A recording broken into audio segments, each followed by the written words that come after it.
Hi everybody, this is Craig Tanner for the Mindful Eye and the Daily Critique. Today's image was submitted by Dave, who is an intermediate photographer from California.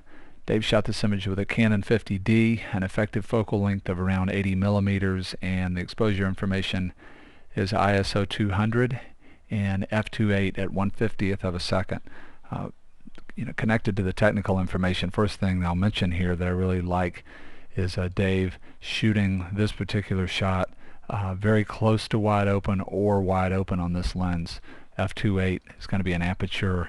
It's going to give you very shallow depth of field in a shooting situation like this, and I really like the way it's helping to simplify the image and accentuate the feeling of being able to move through the image. If we stop down to f5.6 or f8 or f11 and we start to bring more of the leaves in focus, just the edge detail and all of those different qualities of line could start to become overwhelming. So I'm really enjoying that part of the image.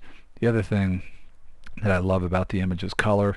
I really like the way Dave is working with the difference between the warm sort of red and magenta leaves that are close to the camera and the cooler color green leaves in the background. That's also creating an illusion of depth in the image, and I'm really enjoying what's happening in terms of circular movement over in this part of the image. I get a real strong sense of the bigger leaves surrounding the smaller leaf in the middle.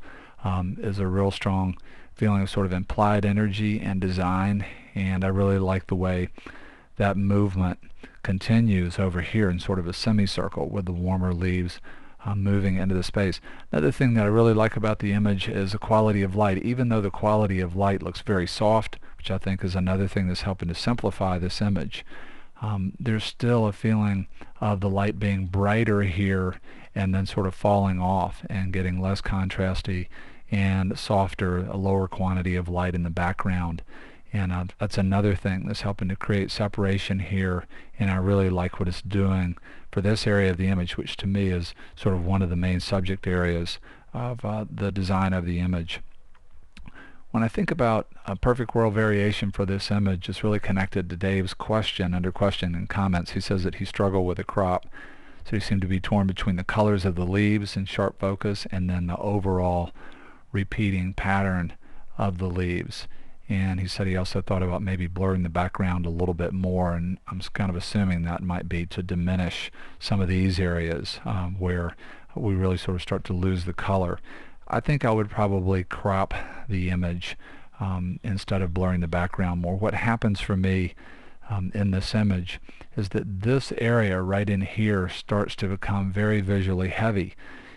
We know that contrast is the most visually heavy idea when we're looking at pictures, but it's not just the difference between very bright areas and very dark areas. Contrast can also be conceptual. It can be an area of our image that's just different from a design standpoint. And this particular area of the image, it really flattens out. And what I mean by that is everywhere else we look, there's a difference between warm and cool. There's quite a bit of contrast, both color and just luminance contrast. There's also quite a bit of implied movement and actual movement in terms of contouring lines. This area is very out of focus, so it flattens out in terms of just pattern and edge detail. There's really one color in there. It's green, and the space shape itself, this sort of negative space, is a pretty flat space shape. So even though the image is not about this, it's just context information, it starts to become overwhelming, and I think blurring it even more would even accentuate the fact that it's sort of flattened out in this part of the image. I'd look at a square crop, and when I was cropping over to square, I'd look pretty close at this area right in here of the image. I wouldn't want to create a real dynamic triangle in the lower part of the image here. So go to the crop tool and come over, create sort of a smooth corner down there, and do something like that in terms of a crop. Now this area of the image, this negative space area, to me is providing a context for the main thing that I liked about the image to begin with, which was this really beautiful feeling of a circle of big leaves and a little leaf in the middle, and then a really dynamic sort of negative space around that idea that's balanced. And the other thing about cropping square over to this side of the image is that the square frame is obviously a symmetrical framing device. And when we have a framing device that's symmetrical, where all the sides are the same size and the same distance from each other, having a feeling of centering a main subject can work really well. Instead of it feeling static like it can inside of a dynamically framed subject, this rhymes the framing device itself, and it's another reason why I like the crop here. The other thing that I wanted to talk about today for just a minute is selective color. It's an adjustment layer that's probably not used nearly as much as adjustment layers like curves or levels or color balance, but it's a very, very powerful adjustment layer in terms of being able to edit color quickly and do that without having to do a lot of work on mask to apply changes locally. Because of the way selective color works, it actually selects colors for us, and then we can edit on that particular color.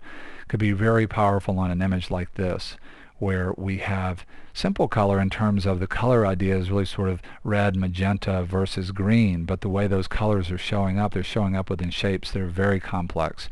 So if we made some kind of an overall change, let's say in color balance, and then tried to apply that to different leaves, it could take a lot of work painting on the mask. If we go inside of selective color here, we can see the way that it works. We get to choose the color and then edit on that color by moving sliders, where we can either add or subtract cyan, magenta, or yellow. And a real powerful slider inside of this dialog box is black. Black gives us the ability, and let me go back here, turn the eyeball on the layer now and get back inside of here. The black slider really gives us the ability to make a dramatic change to sort of the vivid quality, sort of the richness, the low in luminance of one particular subject, like the red leaves. And I really enjoy what's happening with just the black slider here, and you can see that that's being applied in a very specific way. You can imagine that green would be another color that we might want to play around with here, and I did. I came in and I added quite a bit more low into the green to just continue the idea of pushing kind of a richness of color and creating color separation. When I'm working inside of Photoshop in images that are a lot about color, where shapes of colors may be very complicated, so much of the time near the end of my workflow, I'll go into selective color and play around with it and see what I think. So just wanted to mention that about selective color today. Really love where Dave started here.